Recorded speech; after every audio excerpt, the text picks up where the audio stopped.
انسان نے کتنی بھی گناہیں کر لی ہو اور کتنی بھی خطائیں کر لی ہو، اللہ کے نبی نے 3 اعمال کا تذکرہ کیا ہے کہ جو انسان یہ 3 اعمال میں سے کوئی ایک کر لیتا ہے اس کے پچھلے سارے گناہوں کو اللہ معاف کر دیتا ہے۔ حج اتنی بڑی نیکی کا کام ہے، میں نے حدیثیں آپ کو سنائی ہے کہ اللہ کے نبی صلی اللہ علیہ وسلم کی حدیثیں ہیں، ایسے انسان کا ٹھکانہ سیدھا جنت ہے۔ اللہ کے نبی کی حدیث ہے، کوئی عمرہ کرنے کے لیے نکلا ہوا ہے اور حج کرنے کے لیے نکلا ہوا، اگر موت آ جائے تو اللہ تبارک و تعالیٰ اس کو جنت میں داخل کرے گا، وہ احرام باندھے ہوئے اور تلبیہ پکارتے ہوئے اللہ کے سامنے وہ حاضر ہوگا۔ اتنی بڑی عبادت، اتنا ثواب کا کام ایک انسان دنیا میں یہاں اپنے گھر کے اندر رہ کر کے بھی حج کا ثواب حاصل کر سکتا ہے۔ کچھ اعمال اسلام نے دیے ہیں، بڑی آسانی کے ساتھ حج کا ثواب حاصل کیا جا سکتا ہے۔ انسان تڑپتا رہتا حج کا ثواب کے لیے، لیکن اسلام نے آسانیاں دی ہیں، اس کا علم اس کے پاس نہیں ہوتا۔ اسلام نے ایسے اعمال بتا، گھر بیٹھے آپ حج کا ثواب حاصل کیجئے۔ ایسے اعمال کا جب اس کو پتہ نہیں ہوتا تو صرف طلب باقی رہ جاتی ہے، وہ اس کو حاصل نہیں کر پاتا ہے۔ آئیے قرآن و حدیث سے دیکھتے ہیں کچھ ایسے اعمال جس کو کرنے سے حج کا ثواب ملتا ہے یا عمرہ کا ثواب ملتا ہے۔ حی علی الفلاح،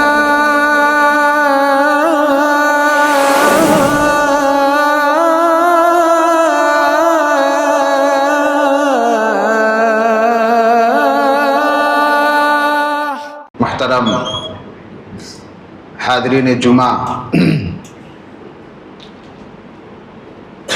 سامعین کرام، دینی ملی بھائیوں، اسلامی ساتھیوں،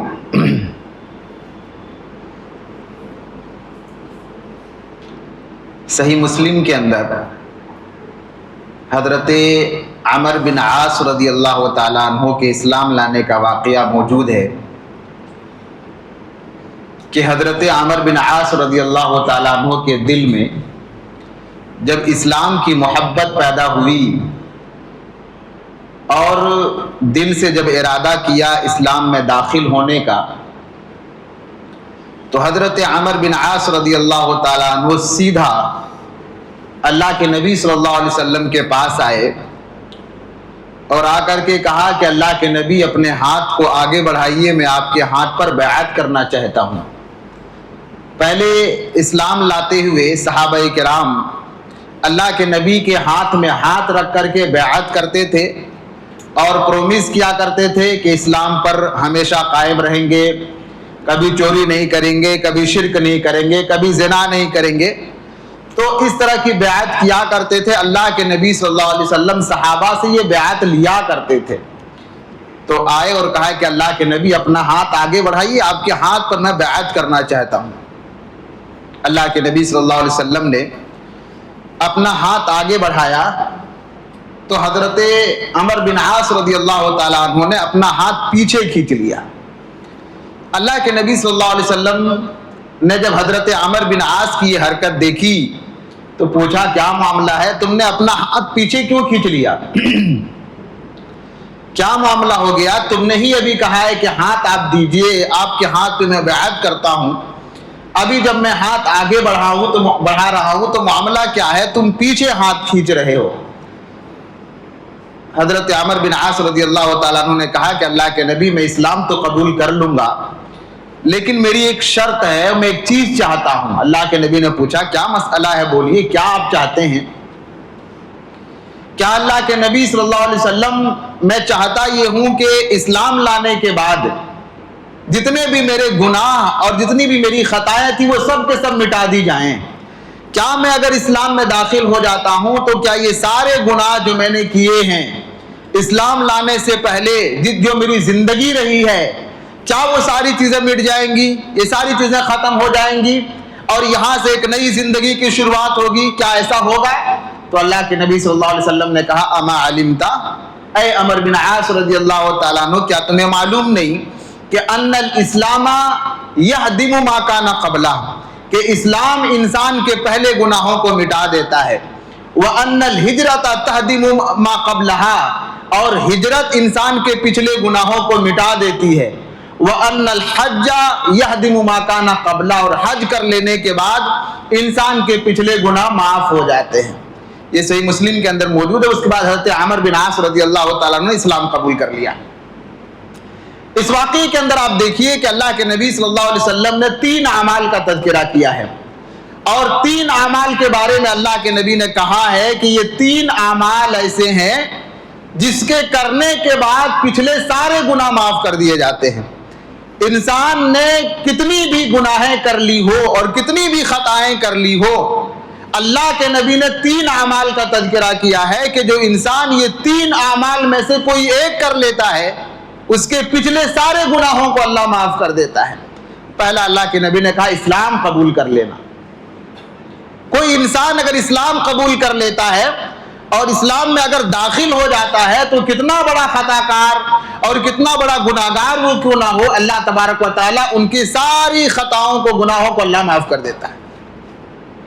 اور دوسری چیز اللہ کے نبی نے کہا ان الہجرہ، ہجرت۔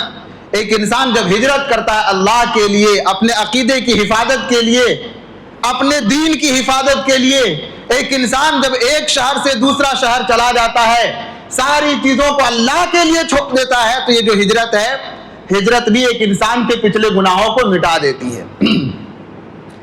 تیسری چیز اللہ کے نبی نے ذکر کیا وَأَنَّ الْحَجَّ، ایک انسان جب حج کر لیتا ہے تو حج بھی ایک انسان کے پچھلے سارے گناہوں کو حج مٹا دیتا ہے۔ ان 3 اعمال میں اللہ کے نبی صلی اللہ علیہ وسلم نے حج کا تذکرہ کیا ہے کہ حج ایک ایسی عبادت ہے اور حج ایک ایسی نیکی ہے کہ بندہ جب حج کر لیتا ہے تو اللہ تبارک و تعالیٰ اس کے پچھلے سارے گناہوں کو اللہ تبارک و تعالیٰ معاف کر دیتا ہے۔ اور اللہ کے نبی صلی اللہ علیہ وسلم نے ایک اور حدیث میں فرمایا، صحیح بخاری صحیح مسلم کی حدیث ہے کہ ایک انسان جب حج کر لیتا ہے، حج کر کے جب واپس آتا ہے، رجع کیوم ولدتہ امہ، وہ انسان ایسے ہو جاتا ہے جیسا اس کی ماں نے ابھی اس کو جنا ہے۔ حج کرنا اتنی بڑی نیکی ہے اور اتنی بڑی عبادت ہے کہ ایک انسان جب حج کر کے آتا ہے تو اس کی حالت ایسے ہو جاتی ہے جیسے ایک چھوٹا بچہ جو ابھی پیدا ہوا ہو۔ ظاہر سی بات ہے، چھوٹا بچہ، اس کے اوپر کوئی گناہ نہیں ہوتا، چھوٹا بچہ اس کے اوپر کوئی خطا نہیں ہوتا، وہ گناہوں سے پاک ہوتا ہے، وہ گناہوں سے بے داغ ہوتا ہے۔ گویا ایک انسان جب حج کر لیتا ہے تو حج کے بعد وہ انسان گناہوں سے مبرہ ہو جاتا ہے، پاک ہو جاتا ہے، گناہیں اس کی دھل دی جاتی ہے اور گناہ اس کے ختم ہو جاتے ہیں۔ یہی نہیں، اللہ کے نبی نے صحیح بخاری کے ایک اور حدیث میں فرمایا والحج المبرور لیس لہ جزاء الا الجنہ، کہ ایک انسان اگر صحیح طریقے سے حج کر لے اور اس کی حج اگر قبول ہو جائے تو اس کا بدلہ جنت کے علاوہ کچھ نہیں ہے۔ حج ایک ایسی عبادت ہے کہ ایک انسان جب حج کر لیتا ہے اور سنت کے مطابق کر لیتا ہے تو اس کا بدلہ اسلام نے، اللہ نے صرف جنت رکھا ہے، ایسے انسان جنت میں داخل ہوگا اور جنت ایسے انسان کا ٹھکانہ ہے۔ بڑی عبادت ہے حج اور بہت بڑی نیکی کا کام ہے حج، لیکن بہت سارے لوگ ایسے بھی رہتے ہیں جن کے پاس طاقت نہیں ہوتی، استطاعت نہیں ہوتی۔ طاقت ہے تو حج کو نہیں چھوڑنا چاہیے، بڑی بڑی عبادت ہے یہ۔ اللہ نے اگر طاقت دیا ہے، استطاعت آپ کے پاس ہے، صحت ہے، دولت ہے، مال ہے، سب اچھا چل رہا ہے تو چھوڑیے دنیا کے جھمیلوں کو اور ایک مرتبہ ایک انسان کو ضرور حج کرنا چاہیے، وہاں کا منظر جا کر کے دیکھنا چاہیے۔ لیکن ہر انسان استطاعت والا نہیں ہوتا، کبھی کبھی انسان کے پاس مال نہیں ہوتا، تڑپ ہوتی ہے۔ ہر ایمان والے کے دل میں تڑپ ہوتی ہے اس جگہ کو جانے کی۔ کون ایمان والا نہیں چاہے گا کہ اس گھر کو دیکھیں جس کو کعبۃ اللہ کہا جاتا ہے، وہاں جائیں جہاں ایک نماز پڑھنے کا 1,00,000 ثواب ملتا ہے۔ کون نہیں چاہتا وہ دیکھے جا کر کے طواف کا کیا منظر ہوتا ہے، وہ سعی کا کیا منظر ہوتا ہے، وہ صفا مروہ کا کیا منظر ہوتا ہے۔ کون نہیں چاہتا ہے کہ ذرا اللہ کے نبی صلی اللہ علیہ وسلم کی مسجد نبوی کو ذرا اپنے نظروں سے دیکھ لے۔ ہر انسان کی طرف ہوتی ہے، ہر انسان چاہتا ہے، خواہش کرتا ہے، لیکن کبھی کبھی ایسا ہوتا ہے کہ اللہ رب العالمین اس کو دولت نہیں دیتا یا اس کے پاس دولت نہیں ہوتی جس کے بنا پر اس کی یہ خواہش پوری نہیں ہو پاتی ہے۔ حج جو اتنی بڑی نیکی ہے اور اتنا بڑا ثواب کا کام ہے، اس کے پاس استطاعت نہیں ہونے کی وجہ سے وہ نہیں جا پاتا ہے۔ اور کبھی کبھی ایسا بھی ہوتا ہے کہ ایک انسان کے پاس دولت ہے، مال ہے، سب کچھ ہے، لیکن صحت اس کے پاس نہیں ہے، بیمار ہو گیا وہ، سب کچھ ہونے کے بعد بھی، پیسہ ہونے کے بعد، دولت ہونے کے بعد بھی اللہ تبارک و تعالیٰ نے صحت کی نعمت سے اس کو محروم کر دیا تو بیچارہ وہ نہیں جا پاتا ہے، لیکن دل میں ایک تڑپ ہوتی ہے کہ اتنی بڑی عبادت ہے اور اتنا ثواب کا کام ہے حج کرنا، عمرہ کرنا، ایک تڑپ دل کے اندر ہوتی ہے۔ اسلام نے کچھ اعمال ایسے بتائے آپ کریں گے تو حج کا ثواب آپ کو یہاں بھی مل سکتا ہے۔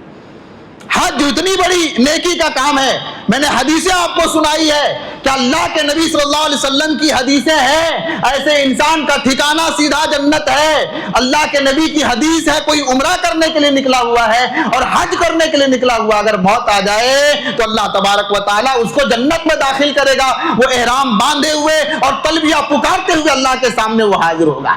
اتنی بڑی عبادت، اتنا ثواب کا کام، ایک انسان دنیا میں یہاں اپنے گھر کے اندر رہ کر کے بھی حج کا ثواب حاصل کر سکتا ہے۔ کچھ اعمال اسلام نے دیے ہیں، بڑی آسانی کے ساتھ حج کا ثواب حاصل کیا جا سکتا ہے۔ انسان تڑپتا رہتا حج کا ثواب کے لیے، لیکن اسلام نے آسانیاں دی ہیں، اس کا علم اس کے پاس نہیں ہوتا۔ اسلام نے ایسے اعمال بتا، گھر بیٹھے آپ حج کا ثواب حاصل کیجئے۔ ایسے اعمال کا جب اس کو پتہ نہیں ہوتا تو صرف طلب باقی رہ جاتی ہے، وہ اس کو حاصل نہیں کر پاتا ہے۔ آئیے قرآن و حدیث سے دیکھتے ہیں کچھ ایسے اعمال جس کو کرنے سے حج کا ثواب ملتا ہے یا عمرہ کا ثواب ملتا ہے۔ یہاں پہ ایک مسئلہ پہلے ذہن کے اندر بٹھا لی جائے کہ یہ بات ذہن کے اندر آ سکتی ہے کہ جب حج کا ثواب یہیں پہ مل جاتا ہے اور ایک انسان حج کا پورا ثواب یہیں پہ حاصل کر سکتا ہے گھر میں بیٹھے ہوئے، تو اتنا دور جانے کی کیا ضرورت ہے، یا وہاں جا کر کے جو لوگ حج کرتے دونوں میں پھر فرق کیا رہ جاتا ہے۔ ایک انسان بیٹھے بیٹھے گھر میں ثواب حاصل کر لیا اس نے حج اور عمرے کا، اور ایک انسان حج کرنے جا رہا ہے، کتنی مشقت وہ اٹھاتا ہے، دونوں میں کیا فرق رہ جاتا ہے۔ دیکھیے اس میں پہلی بات اور بنیادی بات یہ یاد رکھ لی جائے کہ حج اگر کسی کے اوپر فرض ہو گیا ہے، ضروری ہو گیا کسی کے اوپر، تو اس کو ہر حال میں جا کر کے مکہ حج کرنا پڑے گا، تب جا کر کے اس کی ذمہ داری ختم ہوگی۔ ایسا نہیں کہ گھر بیٹھے ہوئے کوئی حج والا عمل کر لیا اور حج والا کوئی نیکی کر لیا تو اس کی ذمہ داری ختم ہو جائے گی۔ اگر حج فرض ہو گیا ہے تو ہر حالت میں انسان کو حج کرنے کے لیے جانا ہے، یہ ذمہ داری ہے۔ جب تک وہ جا کر کے حج نہیں کرے گا اس کی ذمہ داری اور فرضیت ختم نہیں ہوگی۔ دوسری بات یہ ذہن میں رکھنے والی بات ہے کہ حج کا ثواب تو ایک انسان یہاں بھی بیٹھ کر کے حاصل کر سکتا ہے، عمرہ کا ثواب آپ یہاں بھی بیٹھ کر کے حاصل کر سکتے ہیں، لیکن اس کے علاوہ جو ایکسٹرا ثواب کے کام ہے وہ آپ کو گھر میں نہیں مل سکتے۔ طواف کا ثواب ہے وہ آپ کو گھر میں حاصل نہیں ہو سکتا، سعی کا جو ثواب ہے گھر میں حاصل نہیں کر سکتے، ایک نماز 1 لاکھ کے برابر اس کا ثواب آپ گھر میں بیٹھے حاصل نہیں کر سکتے۔ تو ایک انسان پھر جاتا ہے، انسان مشقت اٹھاتا ہے اور تکلیفیں اٹھاتا، اس کا ثواب، اور پھر وہاں جو دعائیں کرتا ہے، وہ عرفات کا میدان، وہاں کا منظر، ایک انسان یہ ساری چیزیں اپنے گھر میں حاصل نہیں کر سکتا۔ ثواب کی بات ہے، گھر بیٹھے وہ حج کا ثواب، عمرہ کا ثواب حاصل کر سکتا ہے، لیکن اس کے علاوہ جو ایکسٹرا عبادتیں ہیں وہ گھر بیٹھے اس کو نہیں پا سکتا، وہ ثواب سے اس سے محروم ہو جائے گا۔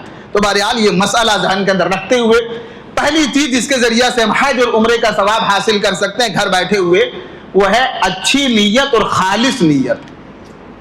انسان کے اندر اگر تڑپ ہے اور اچھی نیت ہے، دل کا ارادہ ہے کہ میرے پاس پیسہ آئے گا، اللہ تعالیٰ مجھ کو صحت دیں گے تو میں عمرہ کرنے جاؤں گا، اللہ تعالیٰ ہم کو صحت دیں گے تو میں حج کرنے جاؤں گا، اگر یہ تڑپ انسان کے اندر ہے اور یہ نیت اگر اس کے اندر موجود ہے تو اس نیت کے بنا پر اللہ تبارک و تعالیٰ اس کو حج کا ثواب اور عمرہ کا ثواب اس کو دیتے ہیں۔ یہ پہلی چیز ہے۔ ایک انسان بھلے ہی دنیا کے اعتبار سے وہ اس لائق نہ ہو کہ وہاں تک جا سکے، لیکن دل میں سچی طلب ہونی چاہیے، اخلاص ہونا چاہیے، ایک جذبہ ہونا چاہیے کہ ابھی نہیں ہے لیکن اللہ نے ان فیوچر اگر دیا صحت، میری بیماری اگر ٹھیک ہو گئی، میرے پاس دولت آ گئے، میں ساری چیزوں کو چھوڑ کر کے میں جاؤں گا اللہ رب العالمین کے گھر کا دیدار کرنے۔ تو یہ نیت، یہ اخلاص، اس کی وجہ سے ایک انسان کو حج کا اور عمرے کا ثواب مل جاتا ہے۔ بھلے وہ زندگی میں ایسے مر گیا، طلب لے کر کے مر گیا، جذبہ لے کر کے مر گیا، موقع نہیں ملا اس کو، لیکن یہ جو نیت ہے، اس نیت کے بنا پر اللہ تبارک و تعالیٰ اس کو ثواب دے دیں گے۔ یاد کیجئے اس حدیث کو، اللہ کے نبی صلی اللہ علیہ وسلم فرماتے ہیں، ابو داؤد کی حدیث ہے کہ من سأل الشہادۃ صادقا قلبہ، جو انسان اللہ تبارک و تعالیٰ سے شہادت مانگتا ہے، شہادت شہید ہو جانا، اسلام کی سب سے بڑی نیکی ہے شہید ہو جانا. آپ اللہ کے راستے میں گئے اور اپنی جان کو قربان کر دیے, اپنے مال کو قربان کر دیے, یہ سب سے بڑی نیکی ہے. ایک انسان اگر دل سے شہادت کو مانگتا ہے اور اللہ رب العالمین سے سوال کرتا ہے اللہ مجھے شہید والی موت چاہیے, کہتے ہیں بلغہ اللہ منازل الشہداء, اللہ اس بندے کو شہداء کے مقام پر پہنچا دیتا ہے. وَإِن مَاتَ عَلَى فِرَاشِهِ, اگرچہ وہ اپنے گھر میں اپنے بستر پہ کیوں نہ مر جائے. آپ نیت کا فائدہ دیکھیے, اس بندے کے اندر تڑپ ہے کہ اللہ کے راستے میں جا کر کے میں جہاد کروں گا, اللہ کے راستے میں جا کر کے شہید ہو جاؤں گا. اللہ سے وہ شہادت کا وہ دعا کرتا مانگتا ہے اللہ سے.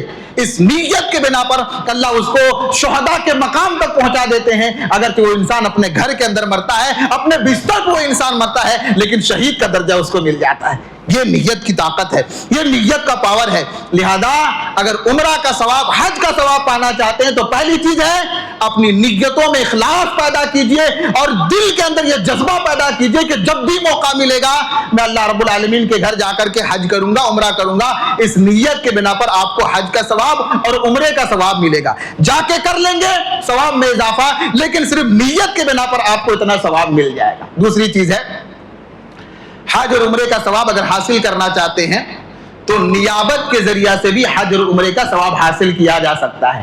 یعنی آپ کے پاس پیسہ ہے, آپ کے پاس دولت ہے, سب کچھ ہے, لیکن صحت آپ کے پاس نہیں. ہوتا ہے کبھی کبھی انسان سب کچھ حاصل کرتے کرتے اور اس قابل ہوتے ہوتے اس کی عمر نکل جاتی ہے.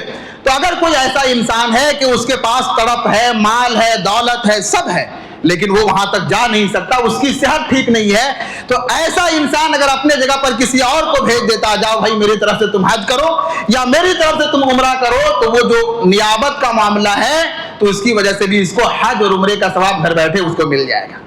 وہ پیسہ لگا کے بھیج دیتا ہے, اس کے پاس طاقت اور استطاعت نہیں ہے, بیچارہ بیمار رہتا ہے, صحت اس کے ساتھ نہیں ہے, لیکن وہ کسی اور کو بھیج دیتا ہے کہ میری طرف سے جا کر کے تم عمرہ کر لو یا میری طرف سے تم حج کر لو, تو اس انسان کو حج کا ثواب اور عمرے کا ثواب مل جاتا. گھر بیٹھے ہوئے جو جائے گا اس کو بھی ملے گا, لیکن جس نے بھیجا ہے اس کو بھی گھر بیٹھے ہوئے حج کا اور عمرے کا ثواب مل جائے گا.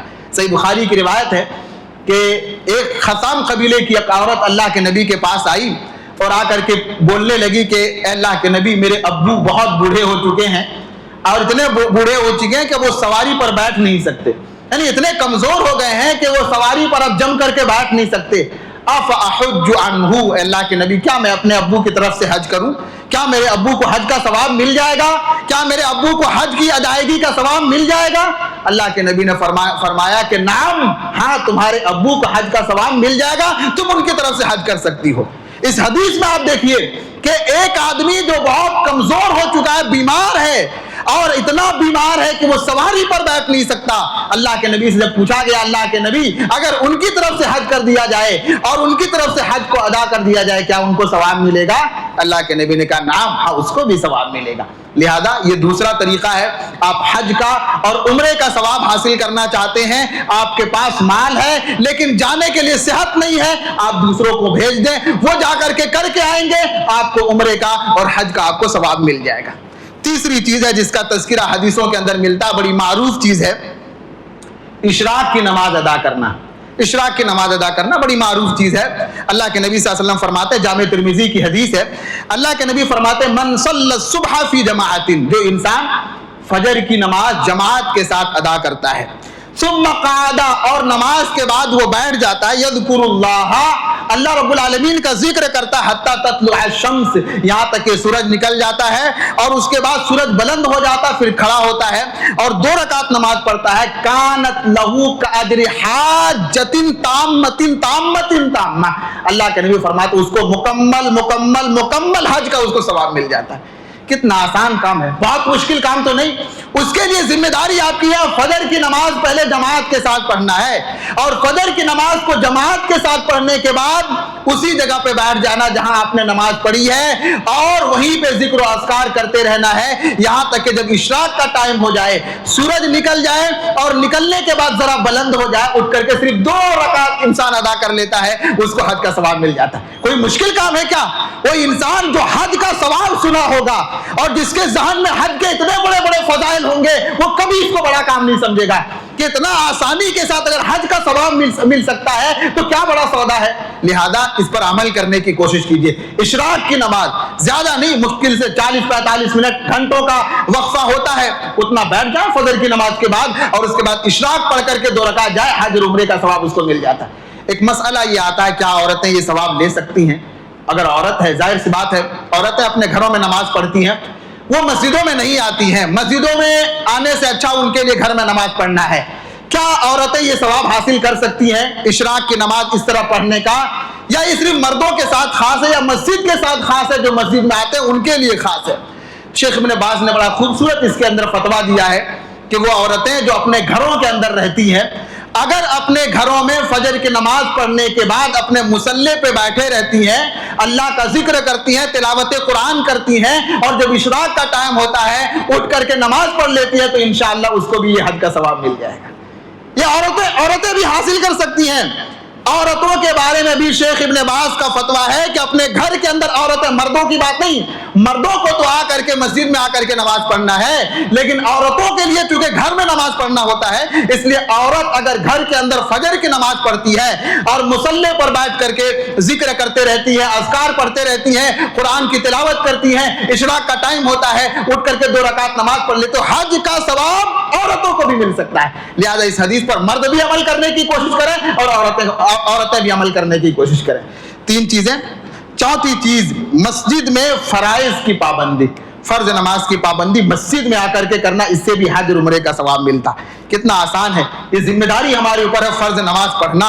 ہر وقت جو 5 وقت کی نماز ہے اس کو مسجد میں آ کر کے پڑھنا، یہ ہماری ذمہ داری ہے. اس میں نیت اگر آپ کا یہ ہو گیا کہ فرض کے ساتھ ساتھ ہم کو حج کا بھی ثواب لینا ہے، آپ 5 ٹائم دن میں حج کا ثواب لے سکتے ہیں. کتنی بڑی بات ہے، حج کتنا بڑا ثواب کا کام ہے، آپ دن میں 5 مرتبہ وہ ثواب لے سکتے ہیں. لیکن مسئلہ یہ ہم جانتے نہیں ہیں اور اس کا احساس نہیں ہے، تو یہ چیز ہم گوا دیتے ہیں اور چھوٹی چھوٹی باتوں کو لے کر کے نماز جماعت سے ہم پیچھے رہ جاتے ہیں. اللہ کے نبی کی حدیث ہے ابو داؤد کی کہ من خرج من بیتہ متطہرا، جو انسان اپنے گھر سے نکلتا ہے وضو بنا کر کے، علماء نے کہا یہ شرط ہے، اپنے گھر سے وضو بنا کر کے آنا. مسجد میں آ کے بنائیں گے تو اس کو یہ ثواب نہیں ملے گا، جیسے اس حدیث نے میں بتائی کہ اس کو ویسے فالو کرنا ہے. جو انسان اپنے گھر سے نکلتا متطہرا، وضو بنا کر کے نکلتا ہے، طہارت کی حالت میں نکلتا ہے، الی صلاۃ مکتوبہ، اور وہ فرض نماز کے لیے ادا کرنے کے لیے نکلتا ہے، فاجرہ کاجر الحاج المحرم، اس کو احرام باندھ کر کے حج کرنے والے انسان کے برابر ثواب ملتا ہے. وہ انسان جو احرام باندھ کر کے کتنا مشقت اٹھا کر کے اور کتنا تکلیف اٹھا کر کے وہ انسان جاتا ہے، کتنا ثواب وہ لیتا ہے، وہ ثواب وہ حاصل کر سکتا ہے جو اپنے گھر سے وضو بنا کر کے طہارت کی حالت میں، پاکی کی حالت میں اپنے گھر سے نکلتا ہے اور نماز با جماعت فرض کی ادائیگی کرتا ہے، اس کو حج کا ثواب مل جاتا ہے. آسان نیکی ہے، کرنے والا چاہیے، جذبہ چاہیے اس پر عمل کرنے کے لیے. صحابہ کے درمیان یہی ساری چیزیں، یہی سارے احادیث تھے، اس لیے ایسا لگتا تھا کہ پہلی صفوں میں کھڑے ہونے کے لیے صحابہ آپس میں لڑ پڑیں گے. ایسا جذبہ، ایسی طلب جماعت کے ساتھ نماز پڑھنے کا صحابہ کے اندر موجود کہ پہلی صف میں کھڑے ہونے کے لیے ایسا لگتا تھا کہ صحابہ آپس میں لڑ پڑیں گے. یہ جذبہ تھا جماعت سے پڑھنے کا. لہذا جماعت کے ساتھ نماز پڑھنا، گھر سے وضو بنا کر کے آنا، اس کا ثواب یہ کہ ایسا انسان بھی حج کا ثواب لے سکتا ہے اور اس کو بھی حج کا ثواب ملے گا اگر ایک انسان اس کی پابندی کرتا ہے. 5ویں چیز، حج کا ثواب جہاں سے ہم لے سکتے ہیں، فرض نماز کے بعد تسبیحات کا اہتمام کرنا ہے. فرض نماز پڑھ لیے، فرض نماز کے بعد کے جو اذکار ہیں، جو دعائیں ہیں، وہ بڑی قیمتی دعائیں ہیں. لوگ جانتے نہیں تو فرض نماز کے بعد پریشان اس لیے رہتے ہیں کہ کب موقع ملے ذرا ہاتھ اٹھا کر کے دعا کر لیں.